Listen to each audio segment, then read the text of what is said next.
gavel this to order? Owen Yeah. Davis? All right, well then Yeah. let's do this. Owen Davis. I appreciate you doing this, man. I met you at SoCi, I think, hmm is the first time we met. And what year was that? I believe it was 2011. So 10 years ago. Jesus Christ, bro. All right, Oh my 10 God. years. That is a decade. So I feel like we have enough data now that we can look back after 10 years and sort of call some balls and strikes here in terms of what happened. 10 years is that's the advice we got from Nexus when I wasn't in the Uh-huh. group when they met with them first, but they were just like, don't expect anything until a decade. Like, Mm, then that's when things will start to snowball a little bit. And right. by God, if that isn't true.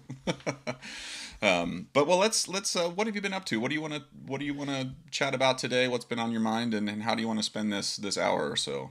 Yeah. Well, let's see. What have I been up to? I just finished my third year of teaching elementary school music, Mm-hmm. which is a realm that I didn't imagine myself being in. Hmm. However, it's one of those things where you fall into it and then you fall in love with it, and now I can't see myself not doing it. Pardon my ignorance, because like we just acknowledged, it's been 10 years, but I have this image in my head. And correct me if I'm wrong. Of you being coming from sort of a composing background. Yeah, And yeah. like So I don't remember you saying much about like I want to teach, I want to do elementary school education. Now again, 10 years ago, but like yeah, how have you sort of evolved in those 10 years? How did you land in music ed? yeah. Okay, I think it's an interesting story. Maybe so. In my undergrad Hmm. at NAU, studying with Steve Hemphill. So What I is can't. NAU? Pardon my ignorance. Oh, yes, Northern Arizona University. Okay, all There's right. three big. There's U of A, ASU, and then NAU. Yeah, I've known about like the Arizona percussion scene has been something like, is it JB Smith or JB Smith is at ASU. um Yep. there And was then a Gary real Cook was at U yeah. of A for the longest time, and And I then think I think I Norm knew Weinberg and yeah. Okay, I think I knew about Arizona because of the steel band scene. They were one of the yeah. early collegiate steel bands. Wes Hawkins still has Yeah. a huge presence with the steel band community that was actually built in the mid '90s. So Okay. All right. yeah, Sorry, I derailed you there. So you're at NAU. yeah, and Steve Hemphill also has a smaller steel band project, Hmm. but something that he requires his students to do is compose, and through that, I fell in love with composition and experimental music. You know, all of these channels that we go through. You know, Cage was my gateway drug. Hmm. You know, fell head over heels for his ideas and his music and all that stuff, and you know that led me to SoCi actually, and Mm. like talking with Adam How after did you how seeing. did you hear about like sorry, it is HOTT here, buddy, and Oh I'm yeah. gonna turn my AC unit on and see if I can make the noise a little less terrible for you. Is that bothersome for you? Mm, Otherwise, I not will at all. look like a drenched rat by the end of this podcast. All right, Yeah. sorry. Go ahead. So let's see. Yeah, how did I find out about Yeah, yeah. percussion? Probably via Cage and like looking up Cage percussion works and then Hmm. finding Third Construction. I think probably the first video I saw or the first performance was a video of your Vic Firth Yeah, Third yeah. Construction and being like, "What the? This is so rad," you know. And as a like 19-year-old, 20-year-old, Hmm. whatever at that time, like, whoa, this is so cool. And then I think I like reached out to Adam Hmm.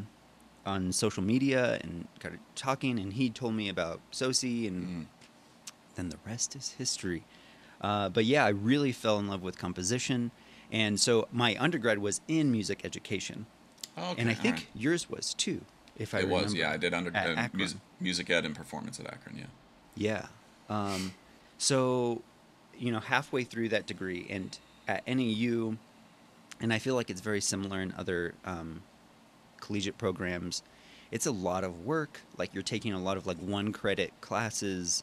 And long story short, it took me 5.5 years Me to too. finish that undergrad. Me too, And man. You're in good company. It took me yeah, about almost 6 years with the student teaching at the end, so. yeah, exactly. Yeah, probably 6 years with the student teaching. Hmm. And but halfway through that, adventure, I fell very much out of love with the idea of teaching and in love with the idea of composing and figuring that out and like being in a, experimental band of sorts and What making was music that way.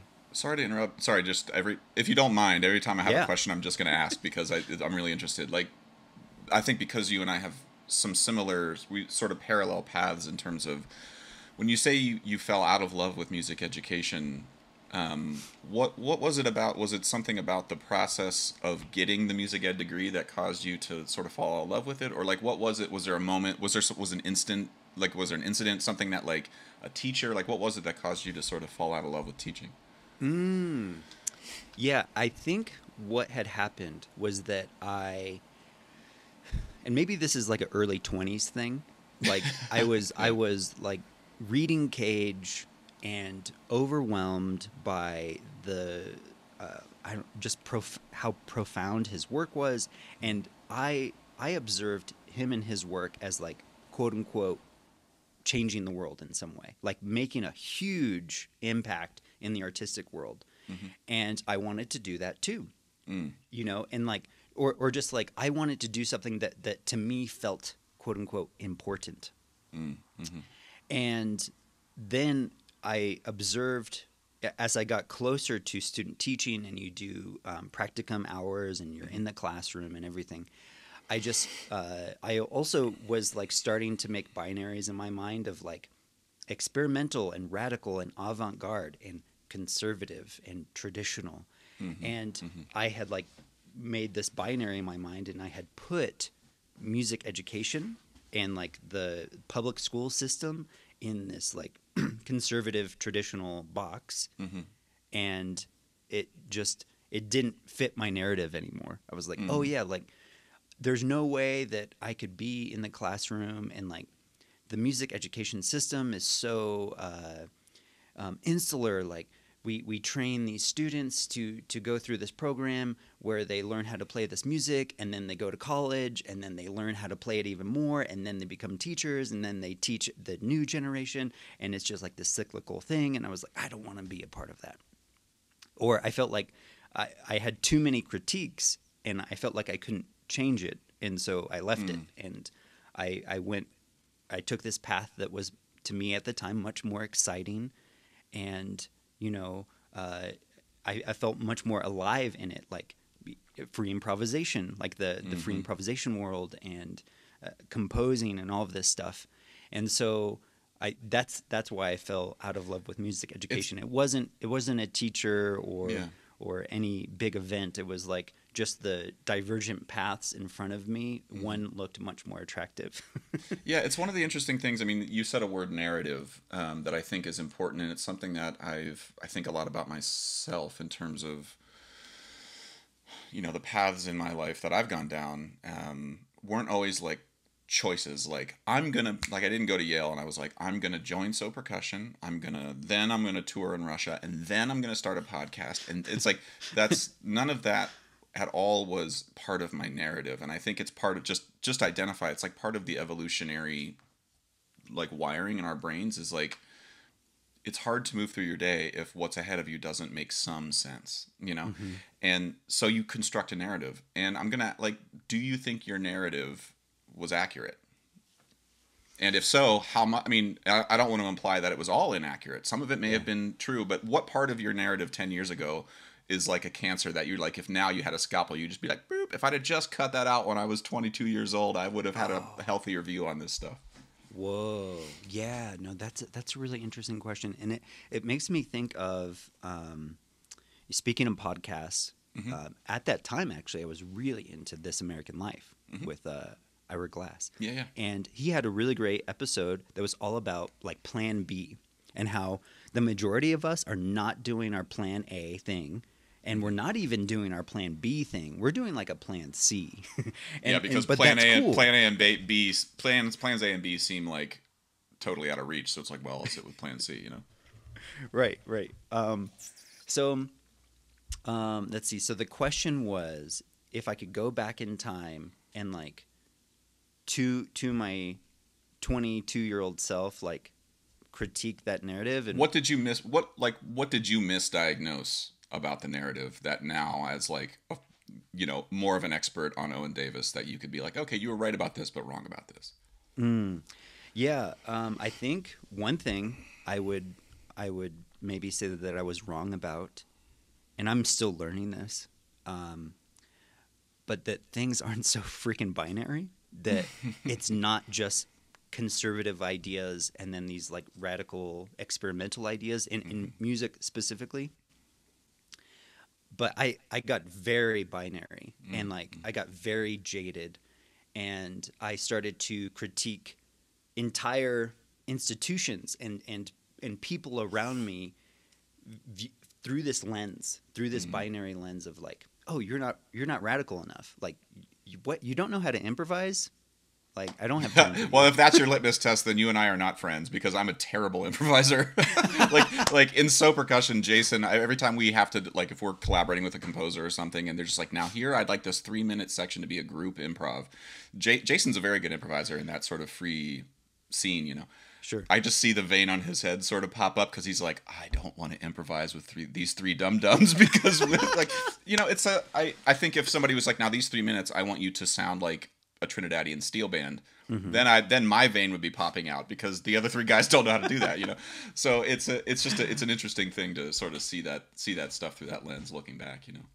Right. And I think what I meant by that is like not even interested in it, not even acknowledging it as a modality of making music. Like, But that's a very common thing. I mean, when I was in grad school, I remember, so my first year, I didn't start working with So until halfway through my second year. Like February is when Adam reached out and I started like getting music and subbing with them. But like January or December, they came to do a show at Yale at Sprague Hall. And they played So-Called Laws of Nature and something else. And I remember watching it, and I remember seeing Jason got lost at the end of the second movement for a second. And I remember I turned to Jamie Dietz, who was my good buddy, and Eric Chaw Beach was there too. And we walked back to the percussion studio, and we were just like, fuck those guys. They're awful. Like, what are they doing? They're doing this for a living? We could kill them. And it was just like, they're just like, they're nothing. And then like a month later, Adam emails me, and I'm like, absolutely, I'd be happy to play with you guys. Like in terms, like, it's easy to see the world binary until the thing you're seeing as the thing you don't want, which you secretly want. Yeah. When they reach out to you, you're like, oh, well, yes, absolutely, sir. How may I help you?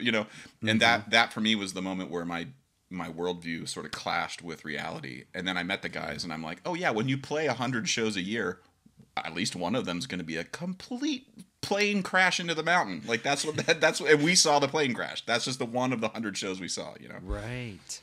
Oh man. Yeah.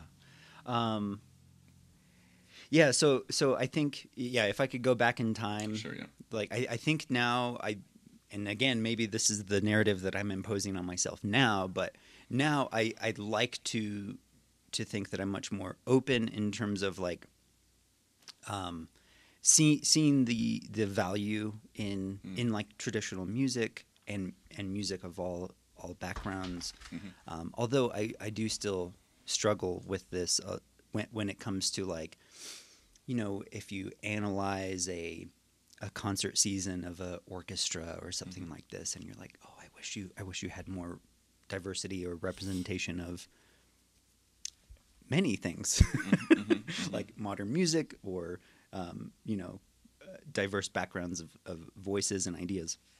So, well, how do you think that? Sorry, I know we're like off the. I haven't even let you answer the question that I asked, but I don't really. There's more interesting questions I'm having now. Sorry, like what do you think is? What do you think is the way to, like, when you look at like the thing you wished that like you're still frustrated with, like you see a large orchestra or something. When you are diagnosing the way you're looking at institutions 20 years ago, how much, to me, it sounds a little bit like we're still seeing orchestras as a binary institution. Like, it's like, oh, you're not doing this, so you must be this. And it's like, I see how the institution of So Percussion works, and we have 5 people in the organization. It's like the 4 of us and Shelby, and how hard, it's not hard to change things, but it takes time, and you have to talk, and you have to figure it out. Then you got to reach out to people. for an organization like the New York Phil or Alabama Symphony or whatever, where there's hundreds of people in that organization, by default it just moves slower. And so I think I'm diagnosed as myself. I'm less apt to hold. I don't know how to hold them responsible other than to get on the inside of the orchestra, get on the board that chooses this stuff, Yep. and change it from the inside like a good cancer, you know. But Right. that's really hard, and it takes decades to do that, and it's not satisfying because you don't see it on social media tomorrow. Like, Yeah. Yeah. how do we do that without alienating what is already our incredibly small world of Yeah. colleagues? You know, how do we do that? Well, I have an idea, and I've never said this in like a public forum, so I'm excited to bounce this idea off of you. Do it. But my idea with like the orchestra specifically is that part of the problem is that we want it to be something that it's not, and like we want it to be this, a champion of living composers and all these things, and like play diverse music, but by design it's kind of not supposed to be that way. So I thought of this as a solution, as a model, and I don't know if it would work.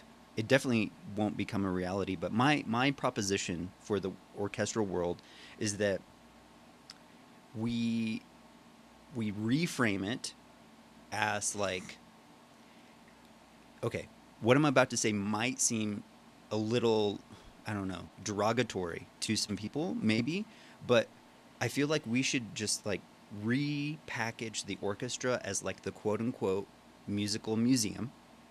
Hear me out. I'm listening. I know you're not done yet. I'll wait till you're finished. It has governmental funding, like government subsidies, in the same way that like a museum of modern art or any like any art museum has funding, public funding, but also private funding and government subsidies, all this. But when you go to the orchestra, it's like acknowledged and framed as like, we are going to go experience this amazing piece of Beethoven and like revel in this piece of Beethoven in the same way that you go see a Monet and like you experience it as that. And then like we really pay orchestral musicians as like it's a restoration project, right? Like they're bringing these amazing pieces of classical music to life every week, every month for us, and they're trained as like very like craft oriented musicians who make these precise things, and we stop trying to like force the orchestra to again be something that it's not, that and then we make new orchestras that are only for living composers and all of this stuff. But like yeah, we just reframe the orchestra as, again, almost like a museum where like what you're getting into, and we let go of this idea that we want it to be something else. Yeah, it's an interesting idea. I mean, the thing that, because orchestras, I mean, we all to some degree exist in the capitalist market where you rely on somebody to buy what it is you're selling. Like the reason concerts have intermissions oftentimes is not necessarily to give the audience a break. It's to sell alcohol in the lobby. Like, and I'm not saying that to be flippant, because we've been in situations where we have a show that's like an hour and 30 minutes long. It's like 10 minutes too long to be just one half, but we're like, can we just do this with no intermission? Like straight through, and I don't think people are going to, we can go sit and watch a 3-hour Lord of the Rings movie with no intermission. Like, why can't we just sit through an hour and a half of, Steve Reich or whatever? And yeah, the answer, it's always like, oh no, like we have to run the bar and we got to sell merch and like those sorts of things. And so also the structure in which orchestras are forced to, then they got to pay rent on their huge concert hall. Like, how's that being subsidized? Then you start to get into, what is the NEA? How do they help? How do grant organizations help? We have very little funding in the United States on the federal level for this stuff. But I have my only tiny pushback on what you were saying is I have this tiny little spark in me that still is holding on to the idea that, or just the reality that sometimes things don't work anymore. Mm. And that means that you sometimes it means that there was a pandemic and things shut down. Yeah. Sometimes you open a bakery and you're like, yeah, and January of 2020, and sometimes it's stuff out of your control. Yeah. Sometimes you have to look at your organization and you have to look at orchestras maybe as like the old Detroit car industry where you had like 3 miles a gallon, and that's what everybody was driving. And now we got Teslas, and the demand is just a little bit less. We want things that have, and it's not because we looked at the Detroit. I'm going to look at orchestras and be like, no, you guys were killing the earth, or you were terrible. It's like, no. It was an amazing thing. It's awesome. Lots of great stuff, some bad stuff, but if it fails, it fails, and I have to then hold that same standard to So. And it's like, well, if So Percussion for some reason fails, maybe it's not the government's fault. Maybe yes, certainly it might have helped, but again, it's like you build these narratives that if something's not working, it's because of some other thing. It's like, well, maybe that's just not the thing anymore. And constantly trying to go back and tape it back together and be like, look, we fixed it for the next 5 years, and then in 5 years you're like, the tape's falling off and you gotta go back and put it back on. Right. I mean, I don't have, there's no answer in there, but like, and I don't want to look at an orchestra and be like, well, you're gonna fail, but we sometimes, I think as artists, we forget that sometimes people just don't like what you do. It doesn't matter how much you like it. Sometimes people just may not want to listen to So Percussion anymore. Some people may not want to listen to the National anymore, and all of a sudden the National's trying to figure out like what happened. Yeah. And so like I think for me the orchestra, like every time I hear the argument, I've heard the argument about orchestras dying since I was an undergrad, and I don't know. It just is like, yeah, it's a huge ensemble. Like you've got like if like it's bigger than the Chicago Bears. Every orchestra is bigger than an NFL football team, for Christ's sake, And so, I don't know. Sorry, you got me thinking now. Like, yeah. Owen Davis. That's so real, though. That's so real. Yeah. Like, and as a curator too of an experimental music series, like I've had shows with. I had one show with 0 people in the audience, and like I was the only one there, and it was an improv show, so I just like improvised with the people, and then we got pizza, and it was chill. But yeah, like is your 0 attendance a result of a lack of government funding and a lack of overall support, or is it indicative of something you love that maybe just a lot of people don't right now? And like, well, yeah, and I will say I will maybe hide behind the fact that we only existed for like 3 months at that point, and now we're like 5 years into it, and we have more people coming and all of this stuff.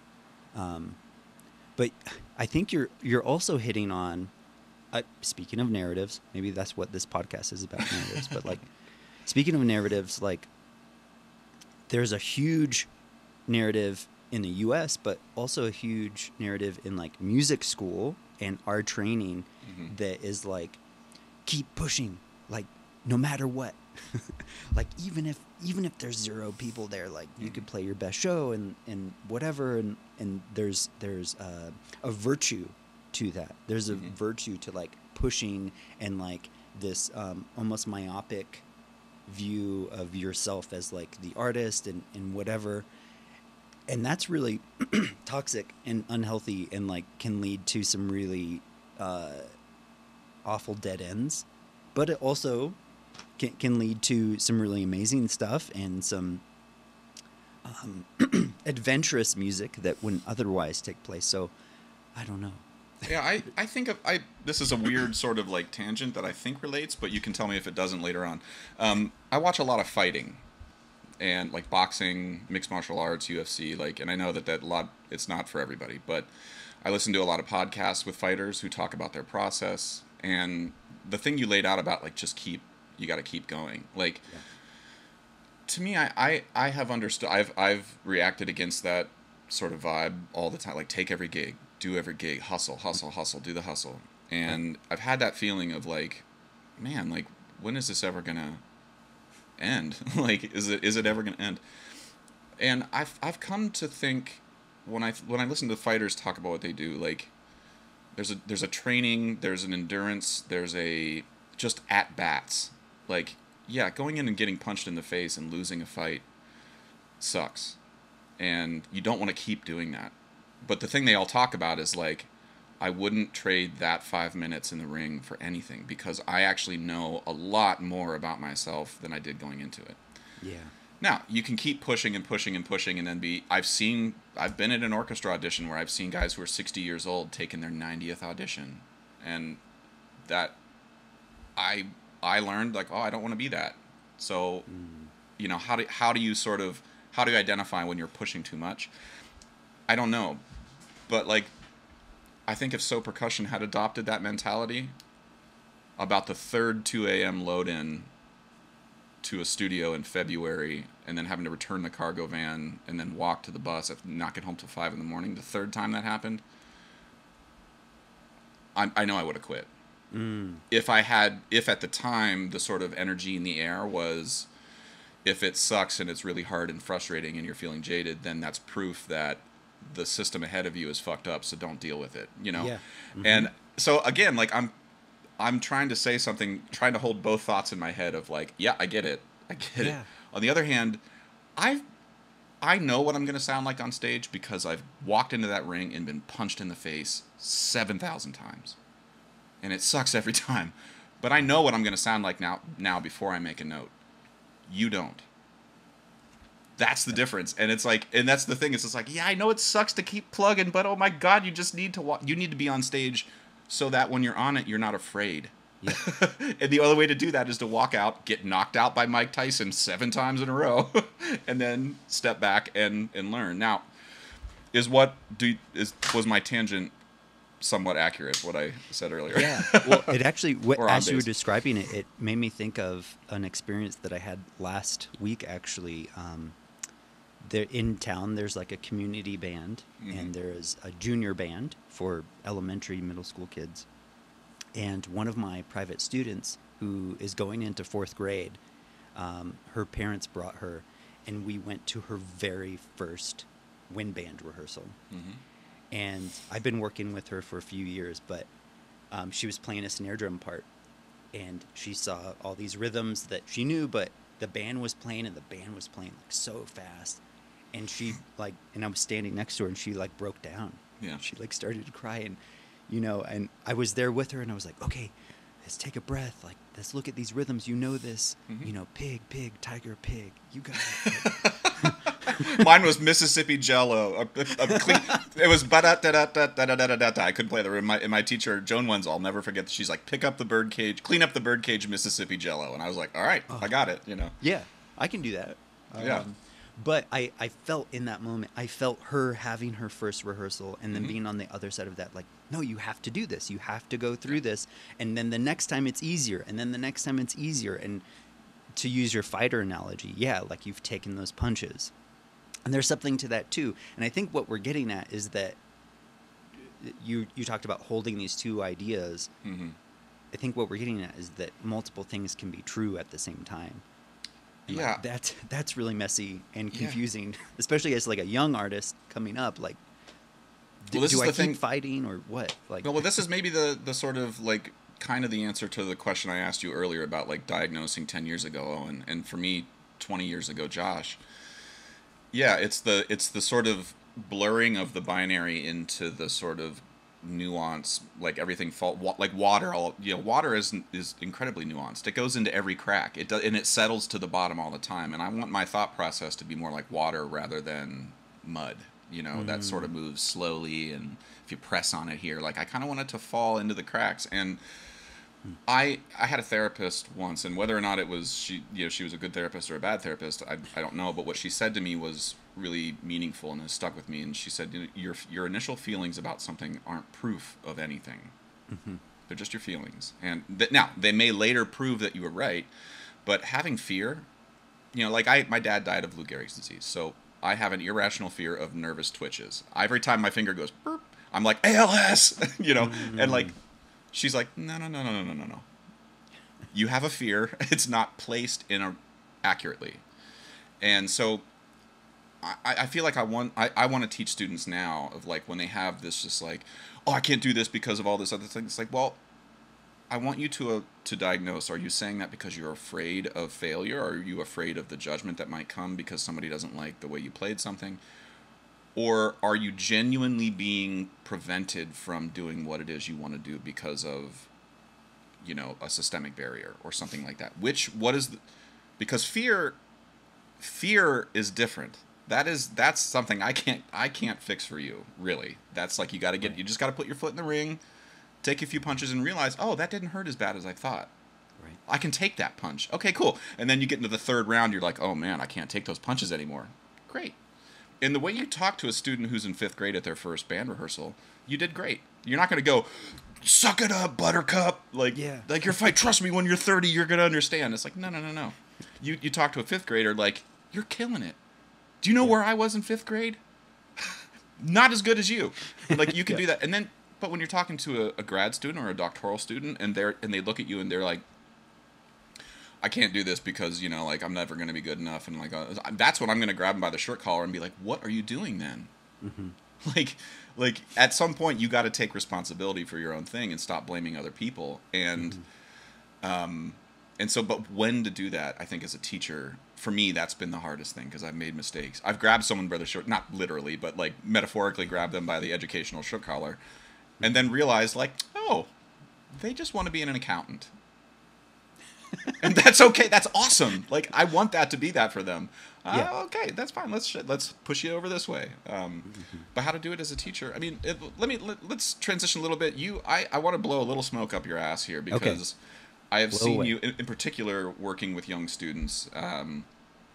Your online presence with your like interactive teaching and how you do stuff with students online has sort of thwarted my narrative of how to teach on Zoom. I had to Mm. teach remotely to college kids, and I think my personality is just one like I rely heavily on the rat-a-tat in the room and being able to like smell people and see them and know if Mm. they've had something to what they've eaten before rehearsal. Like all of those things like are important to me, and I can't get that on Yeah. Zoom. And so I just was like a deer in the headlights. You, on the other hand, seemed to actually like feel like it made you like a superhero, and I'm kind of curious. Like it seemed like all those kids fucking loved you, and pardon my language if they're watching this, but like how did you go about building that sort of educational presence online, and what were some of your inspirations and things that you were thinking about? Because I know a lot of people think about it but don't actually do. Myself, I never did. Look, my office has looked like this since day one. There's nothing interactive about my office, and your office is like an educational toyland here. Right. Right. Oh man. Okay. So I guess the first thing that I'll say is that like elementary school kids are definitely different than college kids. However, there is maybe an approach to it. I think what I identified very early on, when I knew that I was going to be tasked with teaching elementary music online, which seems impossible and kind of stupid to like even try to do that. My goal, my approach was to just like make these kids smile, Hmm. because at the end of the day, that's what they're going to remember. That's really what they're going to take away. And so, yeah, like we're going to learn some stuff. We're going to learn how to clap rhythms and like listen and all of this stuff. But I tried to make every class like a party, basically, like, and, dancing and moving and enjoying music and again, just like smiling. So, like, an inspiration was maybe like, I don't know, Mr. Rogers. No, I mean, I mean, that's like I think of Mr. Rogers. I think of Dan Zanes. Do you know Dan Zanes? No, I don't. Oh my God, Owen. Take an hour today and just go down the Dan Zanes rabbit hole because he's Okay. like a rock star in the kid music world, Ah, and it's really good, great. really I good. can't wait. I think you dig him. Zanes, Dan Zanes. Saints. And to your point too, like when we went back in person, so the final quarter, the school board voted that it was safe enough for us to go back in person. Hmm. And what was really wild is there was a good number of kids who, like, once we got in person, they were like, wait, you're the guy on the screen. Like, you were on my iPad. They don't recognize you in 3D, you know? Yeah. But we almost were like, the teachers were like TV stars almost. And so there were Wow. times, especially when I did my puppet stuff, that I felt like I very much was making a variety show and entertaining, right?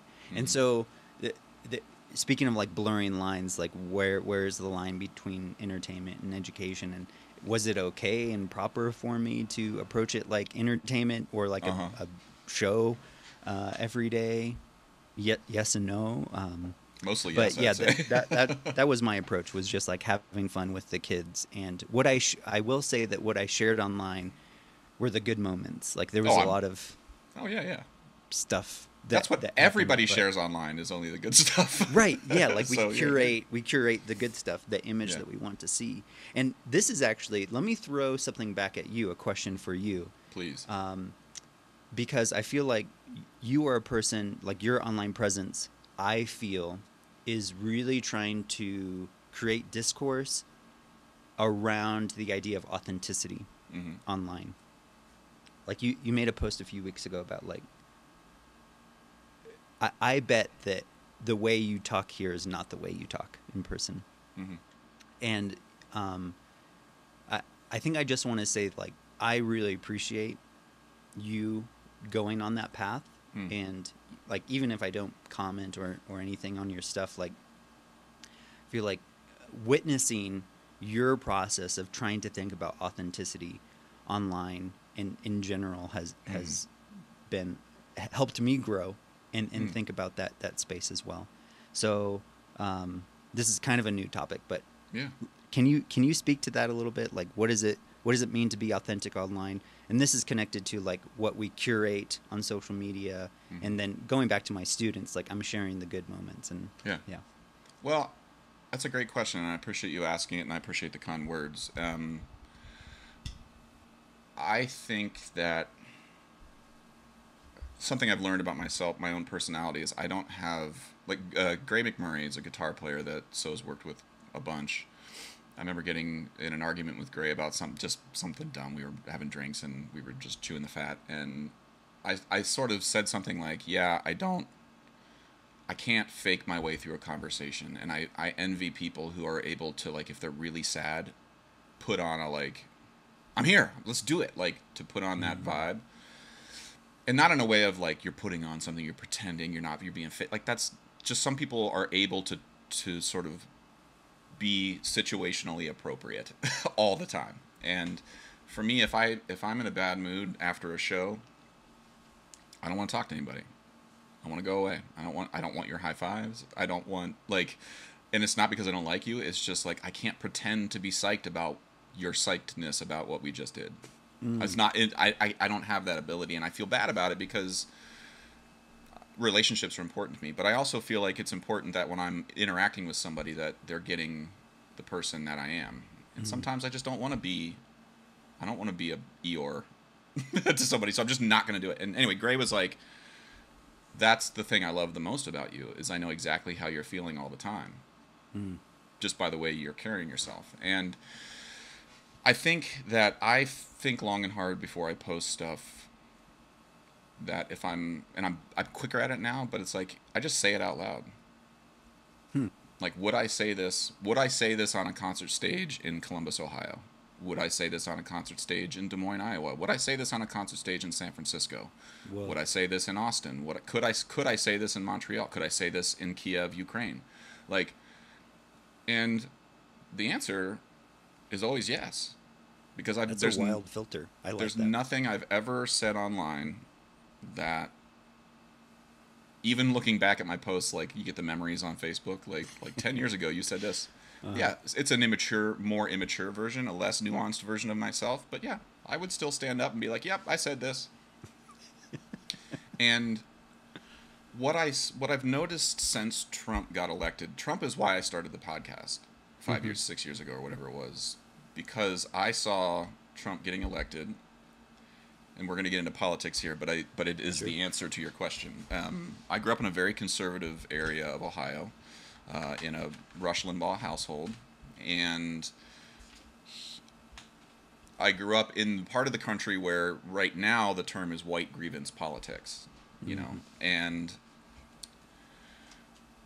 when Trump got elected, I saw the vast majority of the communities that I was running in prior to Trump, and I will say the contemporary music community was a big voice in this, basically saying that where I'm from is filled with Nazis. And I became afraid to say where I'm from. I became afraid to say that, you know, I'm a liberal Democrat. I think I've always voted Democrat. I absolutely like want people to go through their day with the least amount of stress possible. I want to help. Like I want everybody to be happy and comfortable. All of that stuff. Yeah. But the inability in 2015 when he got elected for incredibly brilliant people to not resort to just being like, everybody from rural Midwest is a racist. Or everyone that voted for Trump. Like, this is a classic, right? Everyone that voted for Trump is a fucking Nazi. Fuck off. And at the time, I was like, I know several two-time Obama voters who voted for Trump. So now they're all of a sudden racist? And the answer was yes. And I just, like, I couldn't figure out. It made no sense to me. Like, I just couldn't figure out. And then as time, and so I was just like, I can't participate in that chatter, so I want to go talk to people one-on-one. Yeah. And so that's why I started the podcast, because I felt like if people want to know my thoughts, like I want my thoughts to be, you know, not a mile wide and an inch deep. I want them to be an inch wide and a mile deep. And so I just started doing that on every podcast. The discourse has not gotten better. It's gotten worse since 2015. And that's why I keep posting some of the things I keep posting, because the conversation is still around. Now we're in the conversation around anti-racism.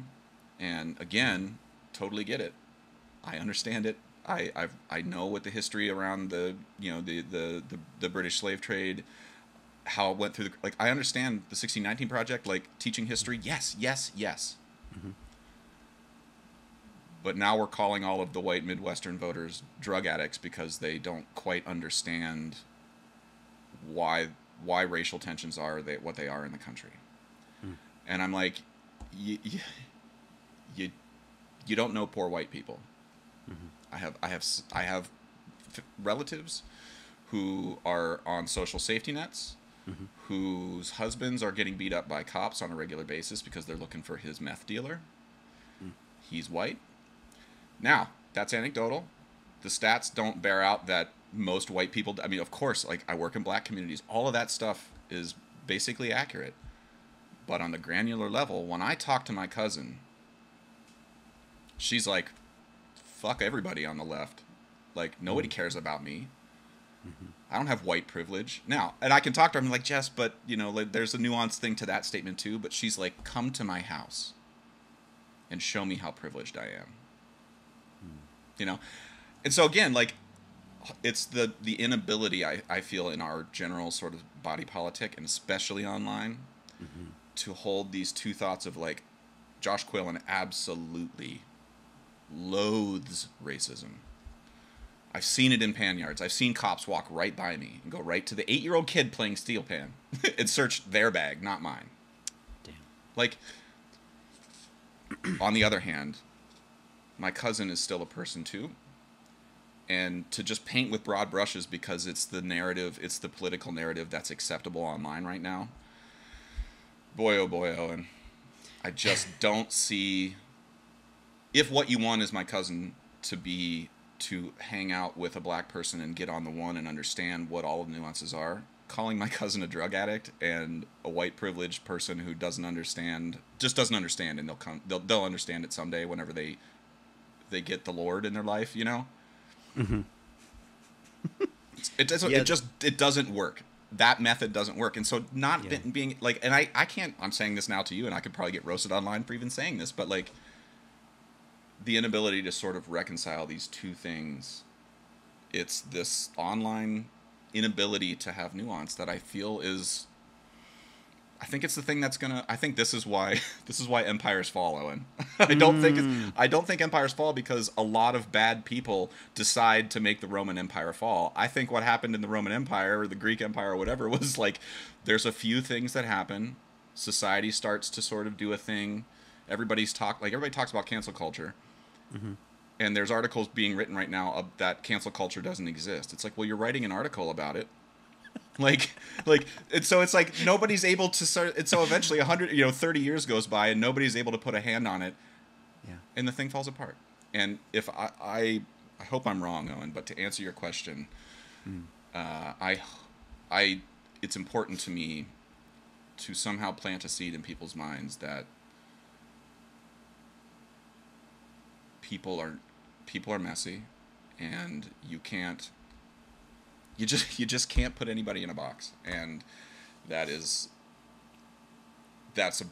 my big, sorry, I'm not answering your question very well. That's my big Achilles heel right now, is every time I see somebody, when you talk about the orchestra thing, when I see somebody post something that's like, look at all the section leaders in this orchestra, aren't they all white?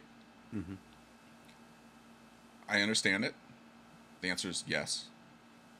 But what's the next 10 words? Like, what do you do? Mm-hmm. No one's doing that. It's like, and I'm like, okay, I get it. But like, you're calling a ball on a strike. But what I need you to do is like, now throw a curveball at me. Mm. You're just underhanding the most obvious thing. Somebody pointed out to So Percussion that we're all 4 white men. And I'm like, it took 0 skill, 0 observational nuance, 0 anything to point that out. Mm-hmm. We got to get past that. I'm sorry. Like, if every day we're talking about the most obvious thing, right, and no one is providing any sort of nuance on how to crack that, I just don't know. Yeah, man. I feel all of that for sure. It actually makes me think of there's a podcast that I listen to, and it kind of a what's the word for it? Controversial podcast. Chapo Trap House. I've heard of it, but I've heard of it through. I listen to a lot of comedian podcasts. Sorry, fighters and comedians are my 2 like go-tos these days. Oh, that's cool. The buy-in for both of those fields is so intense. Like, people are either going to laugh at you or you're not, and you're either going to get knocked out or you're going to walk out conscious. Like, one of those 2 things is happening. And so, like, there's no BS in those worlds. Like, they just say exactly how it is, and I really appreciate that. But I've heard about the Chapo Trap House thing through. Yeah, you should listen to it. It's really interesting. But they were talking about how, like, they were kind of diagnosing something similar to what you're talking about, but they were saying that like Facebook functions like everyone is a freshman in college in a dorm room, mm-hmm. and everyone is like just spewing out all of these ideas and opinions and whatever. And like to your point about like, calling a ball or a strike, or like judging these things or calling out these things, is that like social media, and specifically Facebook, it's doing what it's designed to do. Mm-hmm. really well, and that is create a platform to like share what you think without nuance. And so like that might be the problem. And even going back to the orchestra and like wanting it to be something that it's not, like it is very toxic, that there are these platforms. Twitter too. Twitter is just like, I don't know if you spend time on Twitter, but it's like 0. one big yelling match. 0 time. It's really intense. But yeah, I think I love this idea of the podcast being a space for nuance, being a space for like having words, a conversation, looking at each other, mm-hmm. to like hash out ideas as a counterpoint to social media, where the majority of our political discourse takes place, is mm-hmm. on this like really poorly designed platform. Yep. For discourse. we're all like, we've all been given like a what is it, a Ford Pinto? Yeah. And we're just like, and we're at Daytona 500 just driving around that thing as fast, and wheels are flying off, but we're all just like, come on, motherfucker. Like, yeah, exactly. And we're wondering why we're getting in car wrecks, and why like the heaters don't work. We're all sweating, and like, we're not saying, then it's like I posted a thing the other day where I talked about like, a lot of you are out here spending all day on comment threads and wasting your time. And it was like, I got the most likes of any of my recent posts. Wow. Then there was like, later that night, I saw somebody, a guy I know in the steel band world, post something about the vaccine that was opposed to the vaccine. Or he asked a question about the vaccine sort of in a flippant way, and I chimed in. and I got roasted. And it was just, and then I kept firing back. And then a total stranger on that comment thread posted a screenshot of my post from earlier in the day.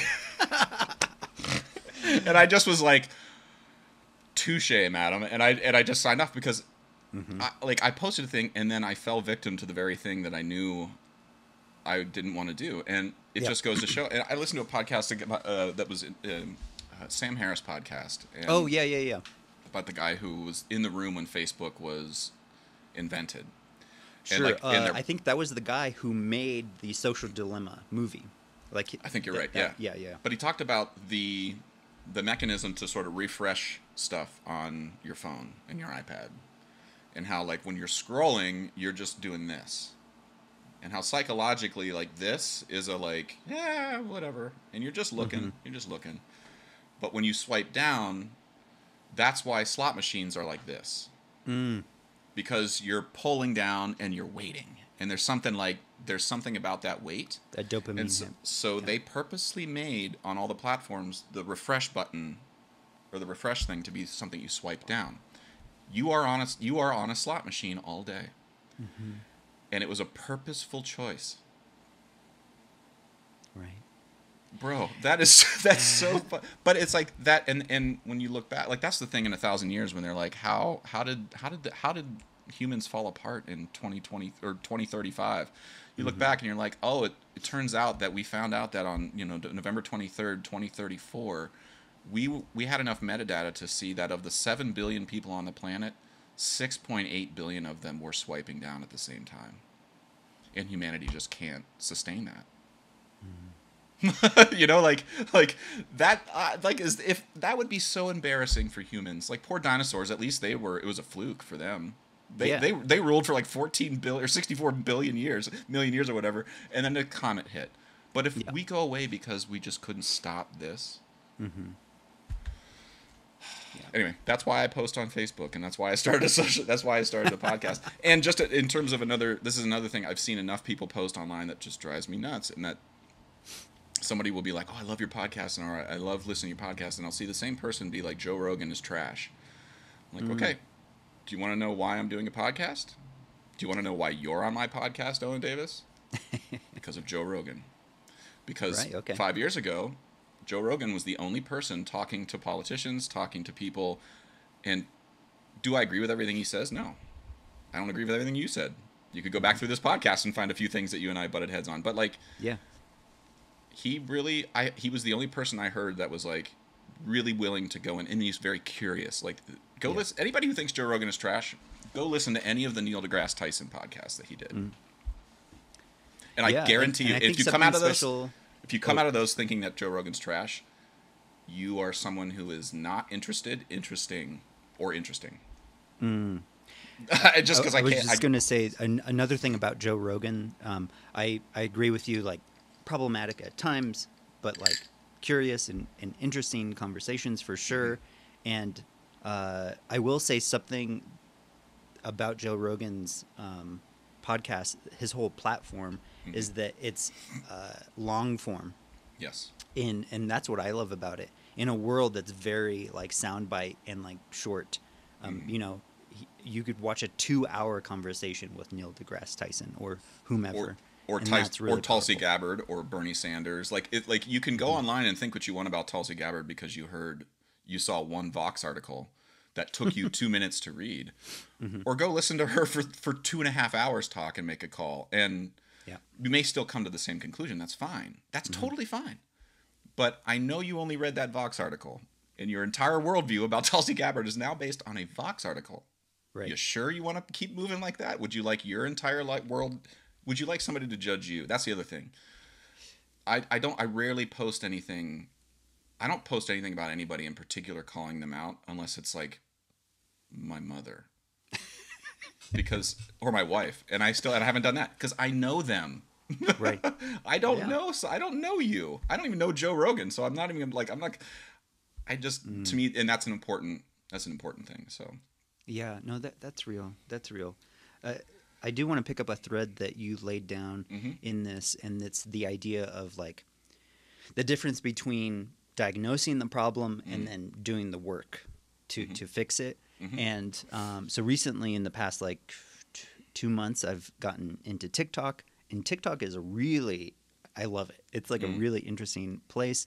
However, I made this video so you can like stitch a thing. So like you get a video and Mm. then you play a little moment of it and then you give your commentary on it. And I made this stitch with this guy who was posting a video of a Bitcoin cryptocurrency mining farm, and it was like this huge industrial building, and there's like thousands of the like these basically computers like Mm-hmm. servers running all of this stuff, and it sounds like um, you know like an aircraft taking off, like it's so loud.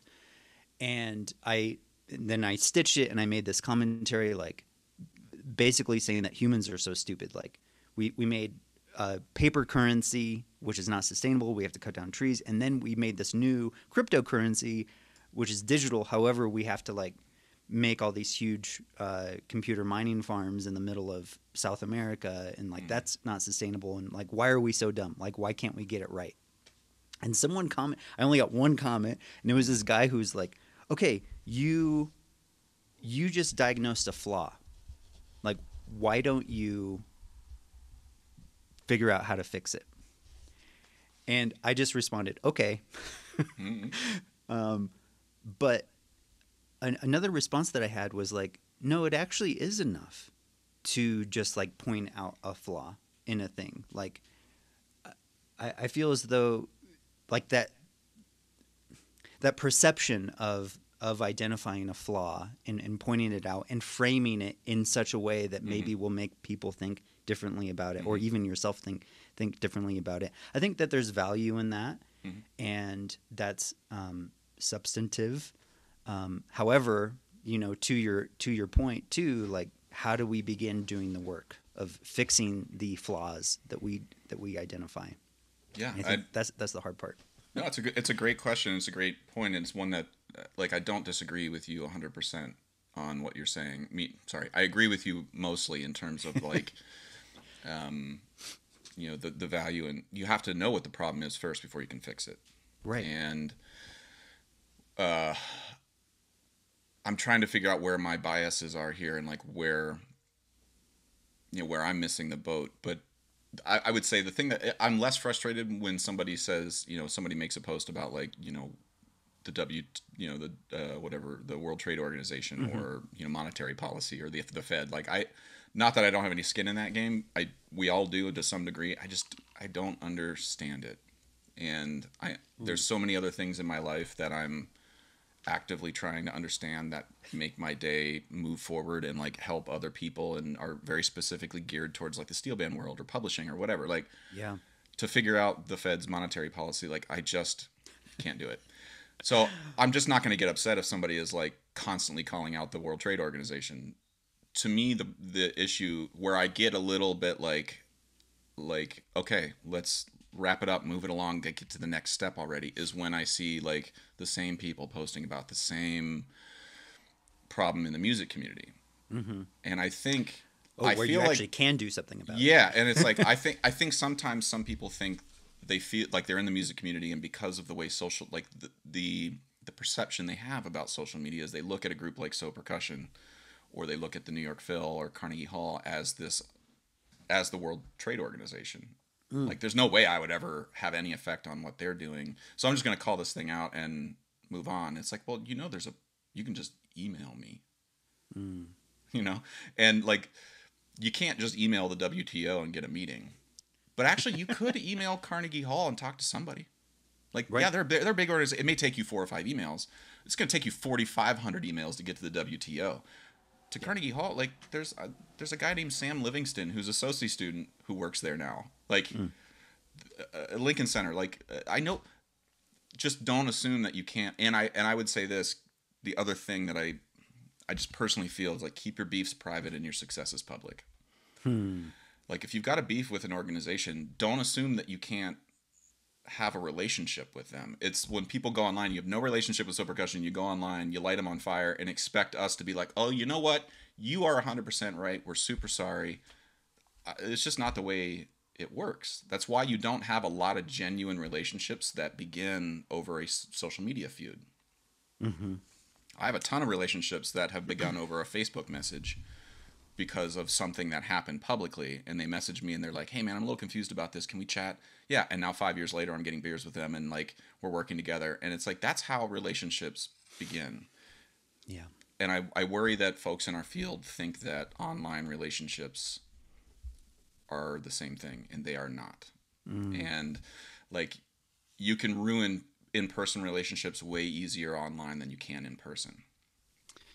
Yep. And that's something I think people don't understand. Like I see people talking shit about us all the time, or about rep we people program, or about composers that we work with, or whatever. Mm. And they're not maybe directly talking about us, but it's like you just shit talked somebody I've worked with for 20 years. Do you Yeah. honestly think I'm going to call you to hang out? Mm. Like, and then you post about wondering why you're not working with me or us, or Mm. you're not in the club, and that now you're being excluded. It's like you've been ranting online for 5 years about how terrible I am. Yeah. Are you crazy? Like, what? Would you say that stuff to my face? Right. That's my, like, you wouldn't say that on a concert hall stage. Yeah. So why would you expect me to, and that it's like that one-sided relationship where I've now got to come to them in order to make it work.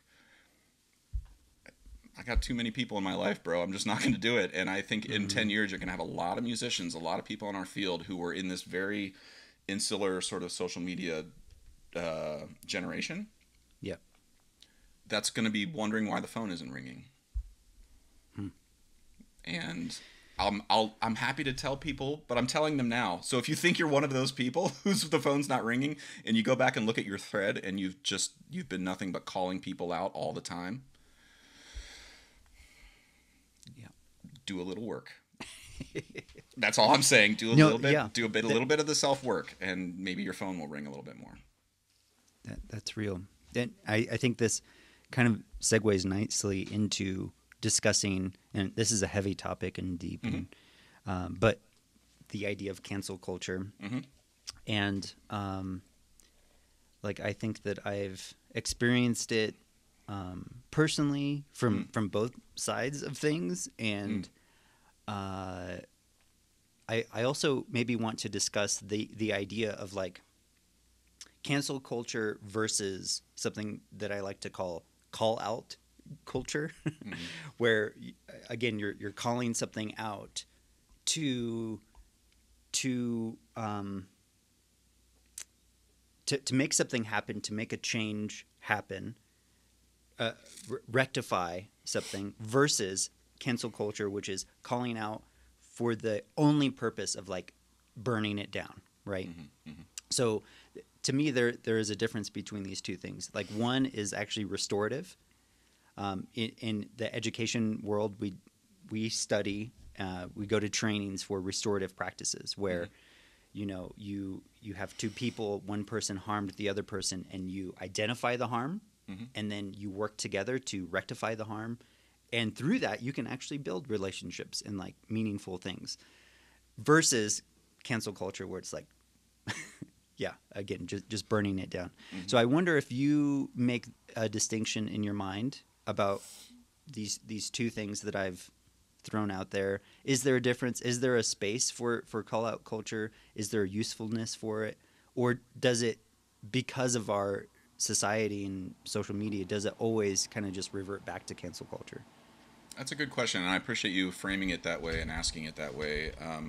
I personally have never been really threatened or of cancellation or anything like that, but I will say that I have a lot of fear. I mean, I do a podcast that's unedited, and I talk about things with you that in this very podcast, somebody could take a 5-second clip and make me look like Richard Spencer, and so I have that anxiety that that could happen. I also, the anxiety is metered or sort of is mitigated because I'm a big believer in context, and the proof is there. So, like, if anybody wants to listen to the tape of our conversation and prove I'm Richard Spencer, I would be hard-pressed to have somebody actually listen to this whole podcast and come away with that. So, let me ask you real quick, in these training sessions you do, you're in the restorative sessions where there's one person who's harmed another and you have to identify it and then fix it. Does it happen in person or does it happen in an online forum? So this is specifically in the context of like elementary school. So it is always in person. Right. To me, But that's. yeah, Sorry, go ahead.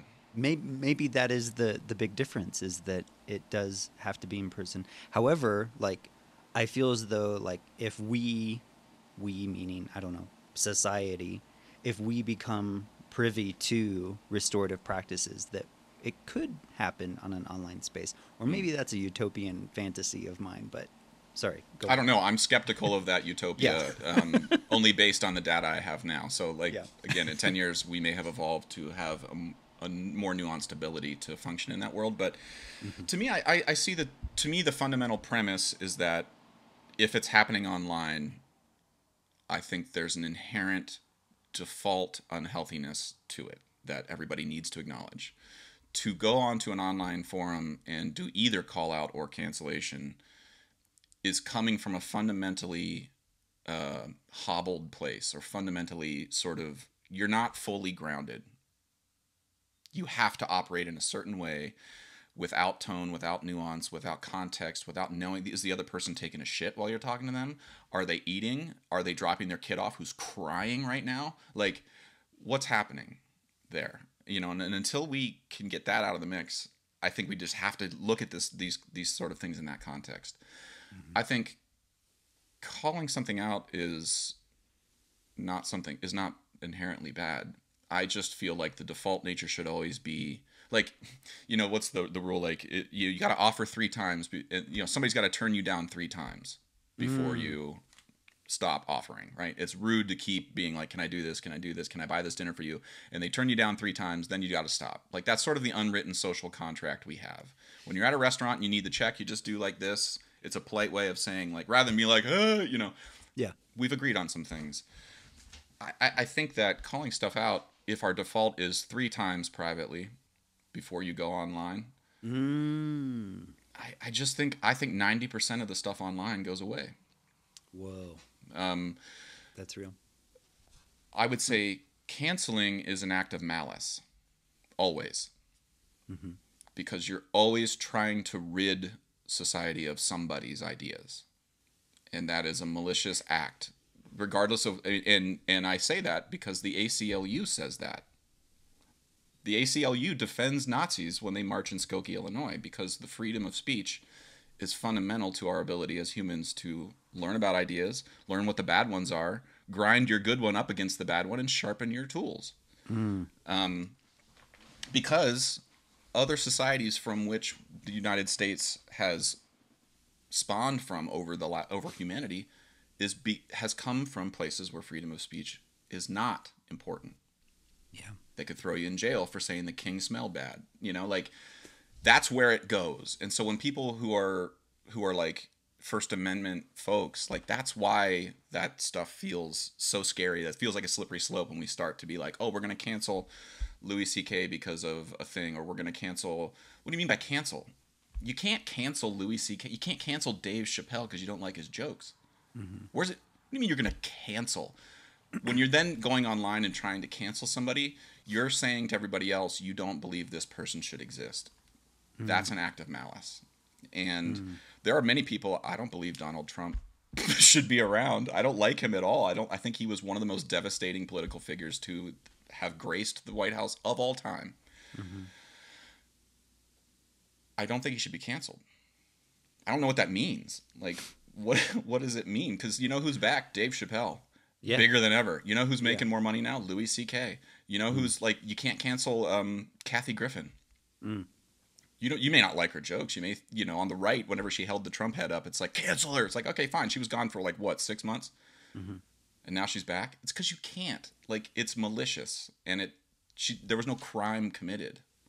You know, and so Right. I feel like that, to me, that's the distinction. I hope I'm never part of a cancellation, meaning Hmm. not me getting canceled, but somebody else, because I think that means that I've stopped seeing the other person as a person. And I want to hold that true for everybody, from Louis C.K. to Trump to Kathy Griffin to me. Like, Mm-hmm. I may make a horrible mistake. I may say something off color that I don't mean because I was really mad. I don't know. I have to allow for that potentiality to be there, Owen. And if I've Mm-hmm. gone through my day ridding the world, blocking people from my Facebook feed, and demanding other people do that too, and I'm not held to that same standard, Mm. I'm sorry. I just can't do it. And I think it means then that some people think I'm okay with, like, you know, I'm okay with, like, vitriolic people in my life. It's like, no, I just don't think Dave Chappelle is vitriolic. Mm. And you're welcome to, because you saw 5 minutes of his stand up. But to me, I just have a real hard time. So anyway, I think with call out, Mm-hmm. 3 privates, then you go online. Right. Maybe. Right. Because Yeah. maybe after the 3 private reach outs, you've realized that it's actually not a hill you want to die on. Mm-hmm.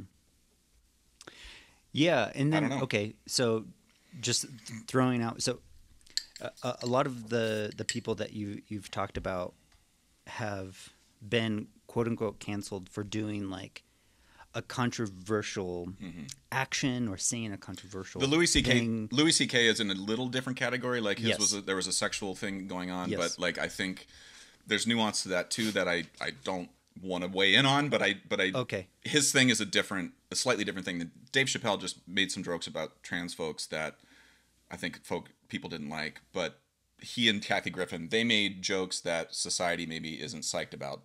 Mm-hmm. Louis in a different world. He's not getting Yeah. canceled because of his jokes. Right, and I think that was where my question was getting at. Yeah. Is like there are parameters to this, and there are lines that can be crossed where like Yeah. you are, saying something that like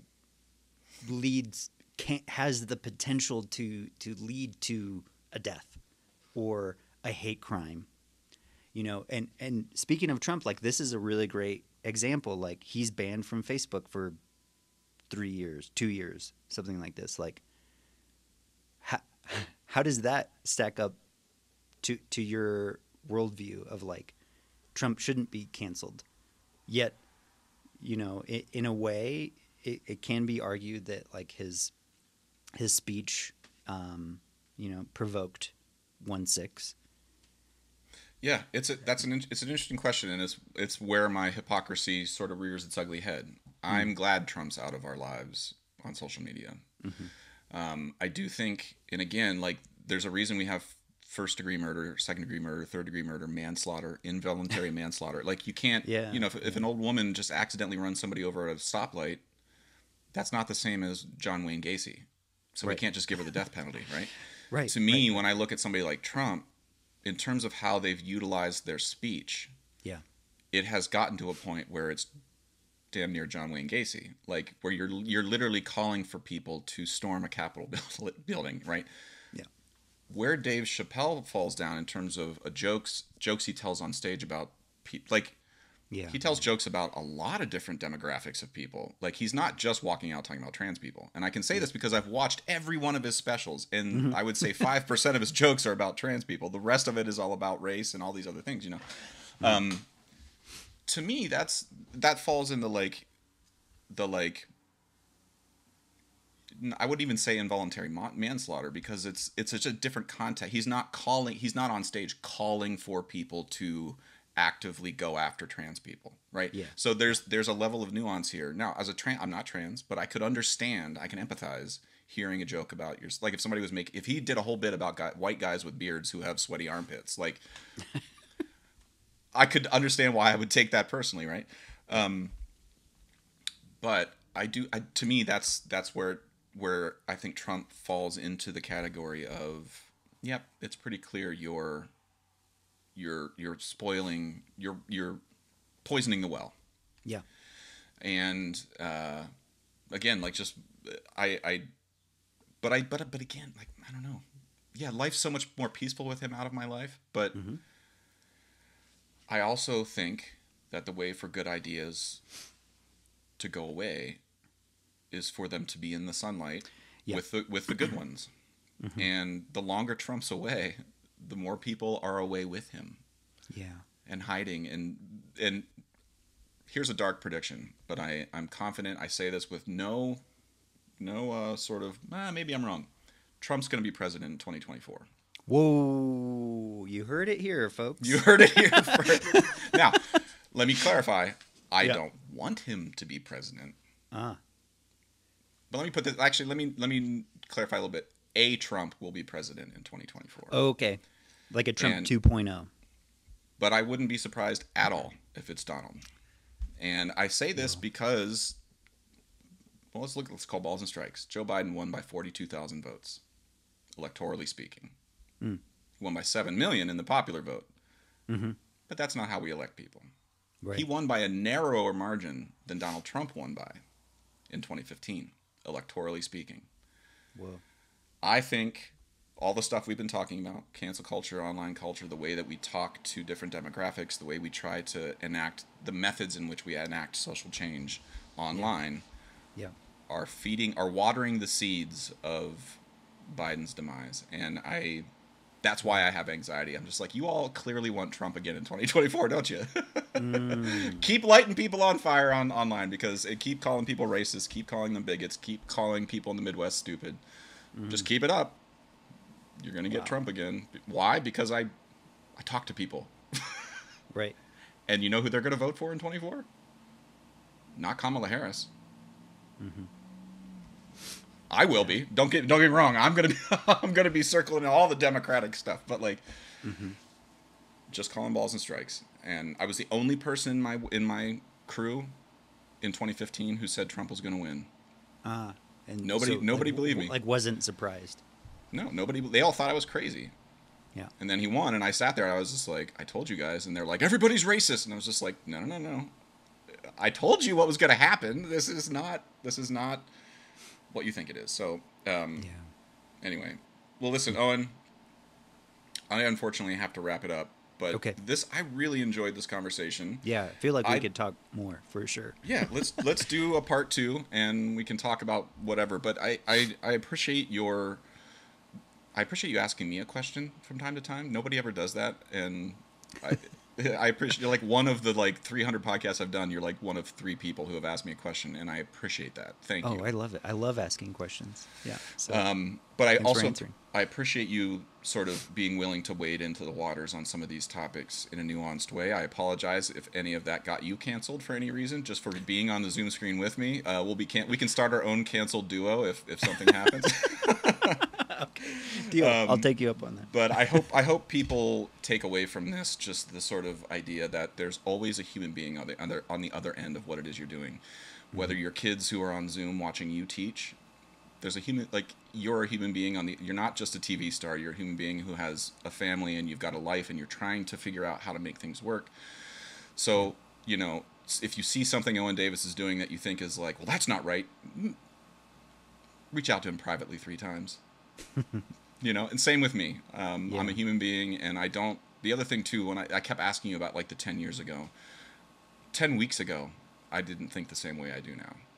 And so I want also everybody to not assume that what is locked in stone on this podcast is even what I'm going to think at like 4:00 this afternoon.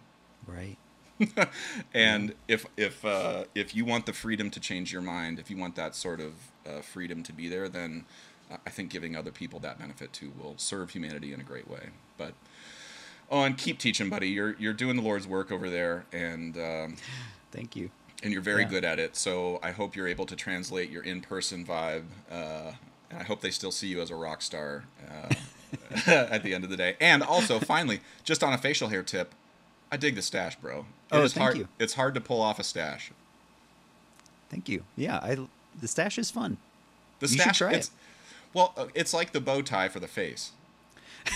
And there's also, just in terms of like, like offer 3 times, reach out to somebody 3 times, and never trust anybody with a bow tie. Like that's sort of and I feel like you're rocking the face bow tie, but you do it in a way that's trustful. So keep it up. A trustworthy stash. Okay. They're rare, bro. They're rare. All right, man. Stay healthy, and I hope to chat soon. Okay. You too. Thank you so much. All right. See you, buddy. See you. Okay, I hope you enjoyed that conversation. This podcast is brought to you by Liquid Drum, liquiddrum.com down in Waco, Texas. My good friend Todd Meehan runs an amazing percussion company down there. Great merch, great content. Check him out, liquiddrum.com. Also, Kyle Dunleavy, dunleavypans.com, Dunleavy pans.com. Kyle Dunleavy makes and builds all the steel drums that I perform and teach on in So Percussion, as well as at NYU and Princeton. He's an amazing tuner, builder, just a really nice guy, very dependable. Check him out. If you are interested at all in steel pan advocacy, want to learn more about the goings-on in pan in Brooklyn, check out paninmotion.com. My good friend Kendall Williams, Jerry Guy, Trisha Guy, and Arisha John run an amazing organization called paninmotion.com. Check them out. And finally, Alejandro Mirage runs an amazing clothing apparel company in Brooklyn that is steel pan centric. You can check him out at mangochow, CHOW, clothing.com. I own a bunch of his shirts. They're amazing, very stylish, beautifully made. Check them out. mangochowclothing.com. Okay, hope you're well. Talk to you soon. Bye.